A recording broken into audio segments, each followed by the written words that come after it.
కొడాలి నాని దాదాపుగా ఏడాది తర్వాత అంటే ఎన్నికలు అయిపోయాక అజ్ఞాతంలోకి వెళ్ళిపోయాడు అంటూ ఆ మధ్యన జగన్ ప్రోగ్రాంకి వచ్చాడు, తర్వాతన కనిపించట్లేదు. గుడివాడలో కనిపించడం అనేది గగనమైనటువంటి సందర్భం.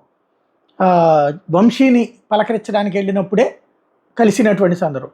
ఇప్పుడు వచ్చేటప్పటికి రావి వెంకటేశ్వర వస్త్ర దుకాణం మీద దాడి కేసులో ముందస్తు బెయిల్ కోసం కోర్టుకు వేయడం కోసం గుడివాడకి రావడం, దిగువ కోర్టులో బెయిల్ తీసుకోవాలని హైకోర్టు ఆదేశించిన నేపథ్యంలో స్వయంగా వచ్చి దరఖాస్తు చేయడం కోసం వచ్చారు. హామీ పత్రాలు ఇచ్చుకొచ్చారు. ఇదే కేసులో 16 మంది నాని అనుచరులు ఇప్పటికే బెయిల్ మీద విడుదలయ్యారు, కూడా జైలుకి వెళ్ళడం బెయిల్ మీద విడుదలయ్యారు. కొడాలి నాని చెప్తేనే దాడి చేసినట్టు వాళ్ళలో పలువురు పోలీసు దర్యాప్తులో స్టేట్మెంట్ ఇచ్చారని చెప్పడం.